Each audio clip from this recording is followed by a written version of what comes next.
HDFC market cap ప్రకారం భారత్లోని అతిపెద్ద బ్యాంక్. దీని దగ్గర 12 కోట్ల పైగా కస్టమర్స్, 17,73,000 మంది ఎంప్లాయీస్, 9,001 మంది బ్రాంచెస్ మరియు దాదాపు 21,000 ఏటీఎంస్. ఈ సందర్భంలో మీకు అర్థమయ్యే ఉంటుంది ఈ బ్యాంక్ ఎంత పెద్దదో.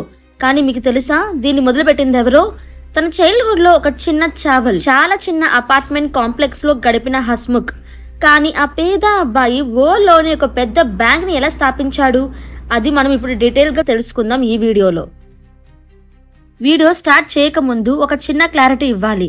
చాలా మంది హెచ్డిఎఫ్సి అంటే ఏకంగా బ్యాంక్ అనుకుంటున్నారు. కానీ అసలు విషయం ఏమిటంటే హెచ్డిఎఫ్సి మొదట్లో బ్యాంక్ కాదు, అది ఒక హౌసింగ్ కంపెనీ. దాని లక్ష్యం ప్రజలకు హోమ్ లోన్స్ ఇవ్వడం. ఆ కంపెనీ పేరు హెచ్డిఎఫ్సి లిమిటెడ్. తర్వాతే దీనిలో నుంచి మొదలైంది హెచ్డిఎఫ్సి బ్యాంక్. ఇది ఇప్పుడు ఇండియాలో అతిపెద్ద ప్రైవేట్ బ్యాంక్ గా మారింది. కాబట్టి ఈ వీడియోలో మనం ముందుగా హెచ్డిఎఫ్సి లిమిటెడ్ యొక్క ఇన్స్పైర్ చేసే స్టోరీ తెలుసుకుందాం. తర్వాత హెచ్డిఎఫ్సి బ్యాంక్ ఎలా ఆ స్థాయికి వెళ్ళిందో చూస్తాం. కాబట్టి కన్ఫ్యూజన్ వద్దు, వీడియో పూర్తిగా చూడండి. ప్రతి స్టెప్ బై స్టెప్ క్లియర్ గా అర్థమవుతుంది. ఇప్పుడు కథ మొదలవుతుంది. 10th March 1911 సూరత్ లోని ఒక మిడిల్ క్లాస్ ఫ్యామిలీలో జన్మించాడు హస్ముఖ్. చిన్నతనంలోనే ఒక చిన్న చావల్లో జీవించారు. డబ్బులు లేవు, సౌకర్యాలు లేవు. కానీ హస్ముఖ్ కలలు మాత్రం పెద్దవి. అందుకే పగలంతా చదువు, రాత్రంతా పార్ట్ టైం జాబ్ చేసేవాడు. అతని కష్టానికి ఫలితం అతనికి లండన్ స్కూల్ ఆఫ్ ఎకనామిక్స్ లో చదవడానికి స్కాలర్షిప్ వచ్చింది. చదువు పూర్తయ్యాక ఇండియాకు వచ్చి ముంబైలోని సెయింట్ తెరెసా కాలేజ్ లో 3 years ఎకనామిక్స్ ని బోధించాడు. కానీ టీచింగ్ కన్నా అతనికి ఫైనాన్స్ ఇండస్ట్రీ అంటే ఇష్టమైంది. అందుకే లెక్చరర్ జాబ్ వదిలేసి ఆ కాలంలో ప్రాముఖ్యమైన స్టాక్ బ్రోకింగ్ ఫర్మ్ అయిన హరికన్సన్ దాస్ లుక్మీ దాస్ లో జాయిన్ అయ్యాడు. అక్కడే అతను ఇండియన్ ఫైనాన్షియల్ మార్కెట్ ను లోతుగా అర్థం చేసుకున్నాడు. అక్కడి నుండి అసలైన ప్రయాణం మొదలైంది. ఆ తరువాత 1956 పరీక్ గారు ఐసిఐసిఐ ను డిప్యూటీ జనరల్ మేనేజర్ గా జాయిన్ అయ్యారు. ఆయన కష్టంతో, లీడర్షిప్ తో కేవలం 16 years లోనే, అంటే 1972 లో ఆయన ICICI chairman and managing director గా ప్రమోట్ అయ్యారు. అక్కడ పనిచేస్తున్నప్పుడు ఆయన ఒకటి గమనించాడు. ఆ టైంలో బ్యాంక్స్ కేవలం పెద్ద పెద్ద ఇండస్ట్రియలిస్ట్, రిచ్ బిజినెస్ మ్యాన్స్ కి మాత్రమే లోన్స్ ఇస్తున్నాయి. కానీ ఒక కామన్ మ్యాన్, ఒక మిడిల్ క్లాస్ ఎంప్లాయీ తను ఓ ఇల్లు కొనాలనుకుంటే హోమ్ లోన్ దొరకడం చాలా కష్టం. ఇండియాలో అలాంటి సరైన స్ట్రక్చర్డ్ హోమ్ లోన్ సిస్టమ్ అస్సలు లేదు. ఒక మిడిల్ క్లాస్ మనిషికి ఇల్లు కావాలంటే జీవితాంతం పొదుపు చేసి వృద్ధాప్యంలో ఓ చిన్న ఇల్లు కట్టేవాడు, లేదా జీవితం మొత్తం రెంటెడ్ హౌస్ లోనే గడిపేవాడు. మరోవైపు యుఎస్ఏ మరియు యూరోపియన్ కంట్రీస్ లో యువతి హోమ్ లోన్ తీసుకొని ఇల్లు కొనుగోలు చేసేవారు. అప్పుడు హస్ముఖ్ కు ఒక రియలైజేషన్ వచ్చింది. ఫారెన్ కంట్రీస్ లో హోమ్ లోన్ తీసుకొని సాఫీగా పనిచేస్తుంటే మన ఇండియాలో ఎందుకు సాధ్యం కాదు? ఒక ఇన్స్టిట్యూషన్ స్థాపించాలనుకున్నాడు. ఇది సామాన్య ప్రజలకు ఈజీగా హోమ్ లోన్స్ ని ఇవ్వగలగాలి.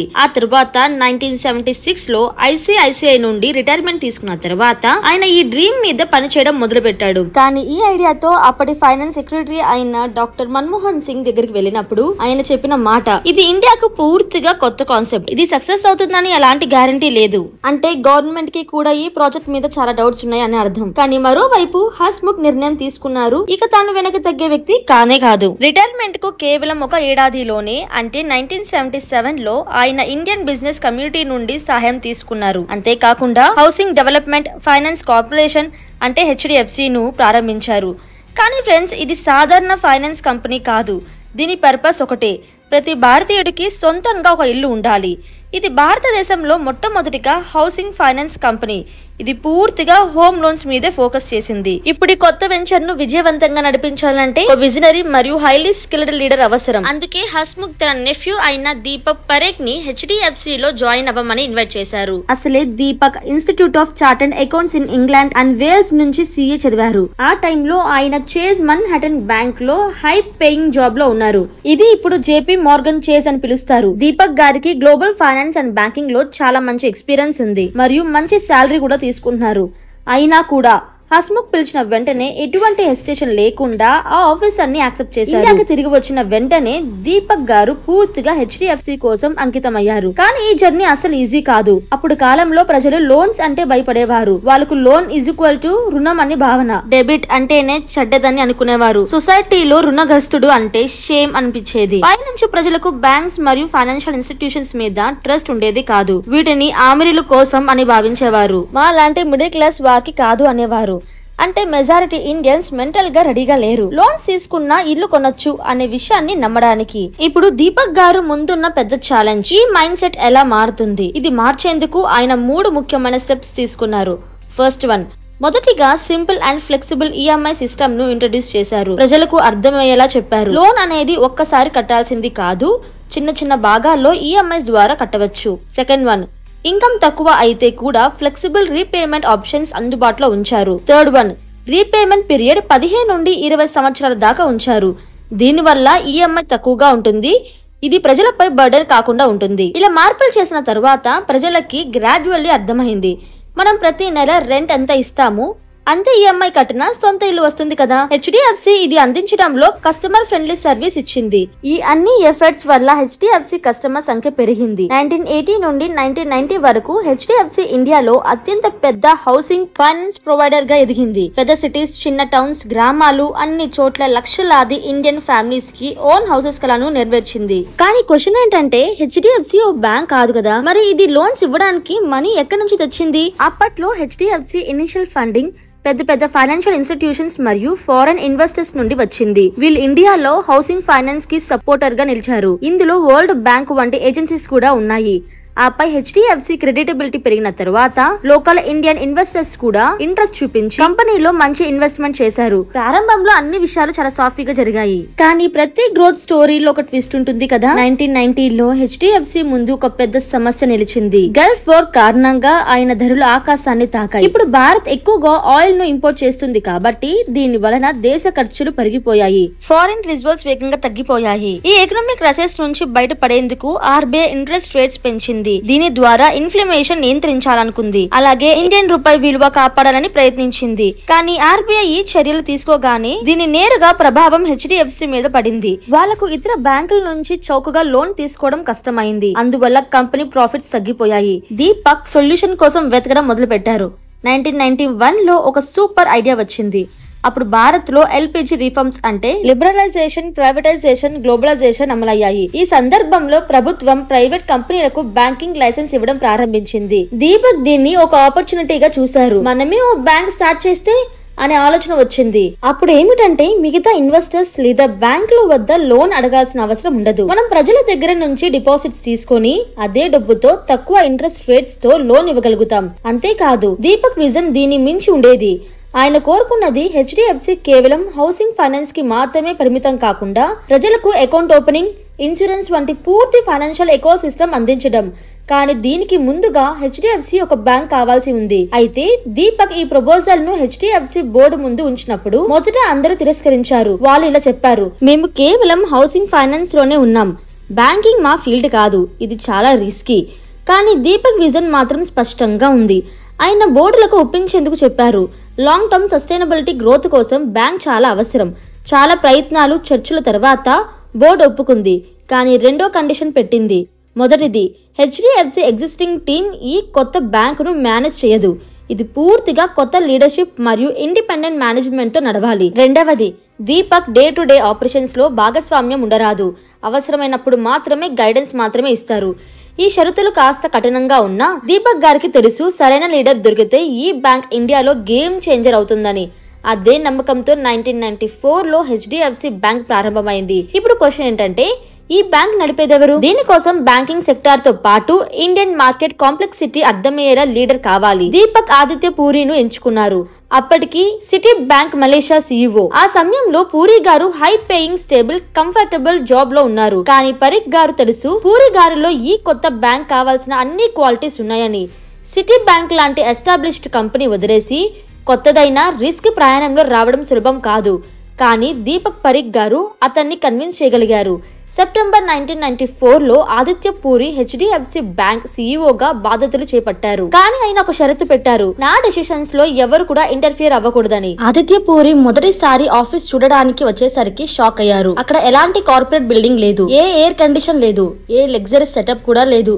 హెచ్డిఎఫ్సి బ్యాంక్ ప్రారంభం ముంబైలోని సోటిష్ హౌస్ లో జరిగింది. అక్కడ broken chairs, unfinished furniture, temporary wooden partitions మాత్రమే ఉన్నాయి. మొదటి టీమ్ కి Bank of America, Merrill Lynch, RBI లాంటి వరల్డ్ క్లాస్ ఇన్స్టిట్యూషన్స్ నుండి టాప్ ప్రొఫెషనల్స్ హైర్ చేయబడ్డారు. వాళ్ళు high rise buildings, glass cabins, modern tax systems కి అలవాటు పడిన వాళ్ళు. కానీ ఇప్పుడు వాళ్ళు ఒక అన్కంఫర్టబుల్ చిన్న బ్రాండ్ ఉన్న, గ్యారంటీ కూడా లేని బ్యాంక్ లో పని చేయాల్సి వచ్చింది. అంతేకాదు 1990లలో ఇండియన్ బ్యాంకింగ్ సెక్టర్ మొత్తం ప్రభుత్వ బ్యాంకుల ఆధీనంలోనే ఉంది. SBI, PNB మరియు బ్యాంక్ ఆఫ్ బరోడా లాంటి జాయింట్స్ మార్కెట్ లో డామినేట్ అయినవి. జనానికి ట్రస్ట్ కూడా వీటిపై మాత్రమే ఉండేది. అప్పుడు ప్రైవేట్ బ్యాంకులపై ప్రజలు నమ్మకం పెట్టుకోలేదు. ఎందుకంటే వాళ్ళకి అనిపించేది ఈ బ్యాంకులు మన డబ్బుతో ఎక్కడైనా పారిపోతారేమో అని. అలాంటి టైంలో ఆదిత్య పూరి మరియు ఆయన టీం కి తొలి మరియు పెద్ద ఛాలెంజ్ ఏమిటంటే ప్రజల నమ్మకాన్ని ఎలా గెలుచుకోవాలనే విషయం. నిజానికి 90లకి ముందు ఇండియాలో బ్యాంక్ అనేది చాలా స్లో, బోరింగ్ మరియు ఎక్కువగా పేపర్ వర్క్ తో కూడుకున్న వ్యవస్థ కనిపించేది. బ్యాంకింగ్ అంటే ధనికులు, పేద ఇండస్ట్రియలిస్ట్ మరియు బిజినెస్ మ్యాన్ కోసమే అనిపించేది. సామాన్యుడికి బ్యాంకింగ్ కి వెళ్లడం కూడా ఒక టెన్షన్ లా ఉండేది. అందుకే ఆదిత్య పూరి మరియు ఆయన టీం వాళ్ళు బ్యాంకింగ్ సర్వీస్ ను వీలైనంత ప్రజలకు సులభంగా తయారు చేశారు. వాళ్ళు సేవింగ్ అకౌంట్స్ మరియు ఫిక్స్డ్ డిపాజిట్స్ ను అగ్రెసివ్లీ ప్రమోట్ చేయడం మొదలు పెట్టారు. తద్వారా ప్రతి భారతీయుడు బ్యాంకింగ్ లో భాగం కావాలనే ఉద్దేశంతో మొదట్లో ప్రజలు HDFC బ్యాంక్ ను ట్రస్ట్ చేయడం మొదలు పెట్టాక వారు పర్సనల్ లోన్స్, క్రెడిట్ కార్డ్స్ మరియు చిన్న చిన్న బిజినెసెస్ కి ఫండింగ్ వంటి సర్వీసెస్ కూడా ప్రారంభించారు. దీని ప్రారంభం వల్ల 1996 నాటికి HDFC bank balance sheet 10 billion కి దాటింది. అయితే అదే సమయంలో ఆదిత్య పూరి చూసారా, ఇండియాలో మొబైల్ ఫోన్స్ బాగా పాపులర్ అవుతున్నాయని. అప్పుడే ఆయనకి కొత్త ఐడియా వచ్చింది. బ్యాంకింగ్ ని కేవలం బ్రాంచెస్ లో మాత్రమే కాకుండా ప్రతి వ్యక్తి పాకెట్ వరకు తీసుకెళ్లాలనే ఉద్దేశంతో అలా 2000లో SMS బేస్డ్ మొబైల్ బ్యాంకింగ్ ను మొదలు పెట్టారు. అప్పుడు కస్టమర్ కి బ్రాంచ్ కి వెళ్లాల్సిన అవసరం లేదు. ఒక SMS పంపితే చాలు, balance check, mini statement, cheque book request, ఇంకా డీటెయిల్ అకౌంట్ స్టేట్మెంట్ కూడా ఫోన్ లోనే వచ్చేస్తుంది. ఈ ఇన్నోవేషన్ వలన బ్యాంకింగ్ మరింత కన్వీనియంట్ మరియు ఫాస్ట్ అయిపోయింది. అందుకే HDFC బ్యాంక్ నెమ్మదిగా ప్రజల మొదటి ప్రిఫరెన్స్ గా మారిపోయింది. ఇదంతా జరుగుతున్న సమయంలో HDFC బ్యాంక్ తన గ్రోత్ ఫేజ్ ను బాగా ఎంజాయ్ చేస్తుంది. కానీ 2008లో ఒక భారీ స్ట్రోమ్ వచ్చింది, గ్లోబల్ ఫైనాన్షియల్ క్రైసిస్. ఇది అంత భయంకరంగా ఉండటంతో పెద్ద పెద్ద ఫైనాన్షియల్ ఇన్స్టిట్యూషన్స్ కూడా కూలిపోయాయి. ఉదాహరణకు లెహ్మన్ బ్రదర్స్, వాషింగ్టన్ మ్యూచువల్ మరియు మెరిన్ లించ్ లాంటి కంపెనీలు. అయితే ఈ క్రైసిస్ ఎందుకు వచ్చింది? అసలు అమెరికాలో బ్యాంకులు పెద్ద సంఖ్యలో తక్కువ రేట్లపై హోమ్ లోన్స్ ఇవ్వడం మొదలుపెట్టాయి, రీపేమెంట్ కెపాసిటీ లేని వారికి కూడా. ఫలితంగా చాలా మంది లోన్ రీపేమెంట్ చేయలేకపోయారు. దాంతో బ్యాంకింగ్ సిస్టమ్ మొత్తం ఇబ్బంది పడవలసి వచ్చింది. దీని ప్రభావం ప్రపంచ వ్యాప్తంగా పడింది. ఇండియాను కూడా వదలలేదు. సెన్సెస్ ఒకే ఏడాదిలో 50% పడిపోయింది. కంపెనీలకి క్యాష్ క్రంచ్, బ్యాంకులకు రీపేమెంట్ ప్రెజర్ మొదలయ్యాయి. కానీ ఈ కష్ట సమయంలో కూడా HDFC బ్యాంక్ మాత్రం ఒక రాక్ లా నిలబడింది. కారణం ఏంటంటే వారి సెక్యూర్ బ్యాంకింగ్ స్ట్రాటజీ. వాళ్ళు ఎప్పుడు హై రిస్క్ లోన్స్ ఇవ్వలేదు, అంటే రీపే చేయలేని వ్యక్తులకు లోన్స్ ఇవ్వలేదు. దీనివల్ల HDFC బ్యాంక్ డిఫాల్ట్ రేట్ చాలా తక్కువగా ఉండేది మరియు వాళ్ళు ఎక్కువగా విదేశీ లోన్స్ పై ఆధారపడలేదు. అందుకే ఈ ప్రపంచ ఆర్థిక వారికి పెద్దగా ఇంపాక్ట్ చేయలేదు. ప్రజల నమ్మకం, స్టెబిలిటీ వాళ్లకు పెద్దగా బలంగా మారాయి. ఈ విధంగా 2013 నుండి 2014 నాటికి HDFC బ్యాంక్ భారత్ లో లార్జెస్ట్ క్రెడిట్ కార్డ్ ఇష్యూర్ గా మారింది.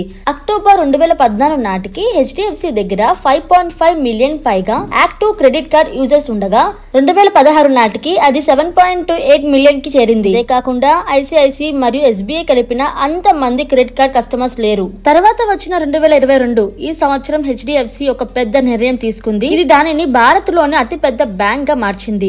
అసలు 2022 వరకు HDFC లిమిటెడ్ మరియు HDFC బ్యాంక్ వేర్వేరుగా ఉండేవి. కానీ సమస్య ఏమిటంటే HDFC బ్యాంక్ దగ్గర ఉన్న క్యాష్ డిపాజిట్స్ ను HDFC లిమిటెడ్ వినియోగించుకోలేకపోయింది. హోమ్ లోన్స్ ఇవ్వడానికి HDFC లిమిటెడ్ కి ఇతరుల దగ్గర నుండి ఎక్కువ రేటుకు డిపాజిట్లు తీసుకోవాల్సి ఉండేది. ఇప్పుడు సమస్యను పరిష్కరించడానికి తీసుకున్నారు ఒక విజనరీ స్టెప్. ఏప్రిల్ 22లో మార్చ్ ప్రకటన. HDFC bank plus HDFC limited merge అయ్యి ఒక పెద్ద ఫైనాన్షియల్ పవర్ హౌస్ అయ్యాయి. ఈ అన్ని ప్రక్రియ పూర్తయ్యాక 1 జూలై 2023 నాటికి చారిత్మక విలీన ప్రక్రియ ముగిసింది. ఈ విలీనంతో HDFC లిమిటెడ్ ఇక స్వాతంత్ర సంస్థగా లేదు. దాని కస్టమర్స్, షేర్ హోల్డర్స్ మరియు హోమ్ లోన్స్ అకౌంట్స్ అన్ని HDFC బ్యాంక్ లో విలీనం అయ్యాయి. ఫలితంగా HDFC బ్యాంక్ ఇండియాలో అతిపెద్ద ప్రైవేట్ బ్యాంక్ గా మారింది మరియు SBI తరువాత అసెట్స్ పరంగా రెండో స్థానం పొందింది. ఇప్పటికీ అంటే ఏప్రిల్ 2024 నాటికి బ్యాంక్ బ్యాలెన్స్ షీట్ 37 లక్షల కోట్ల దాటిపోయింది. మార్కెట్ క్యాపిటలైజేషన్ $145 బిలియన్ తో ఇది ఇండియా స్టాక్ ఎక్స్చేంజ్ లో 3వ అతిపెద్ద కంపెనీగా ఉంది. మరి మీ బ్యాంక్ అకౌంట్ ఏ బ్యాంక్ లో ఉంది? కామెంట్ లో చెప్పండి.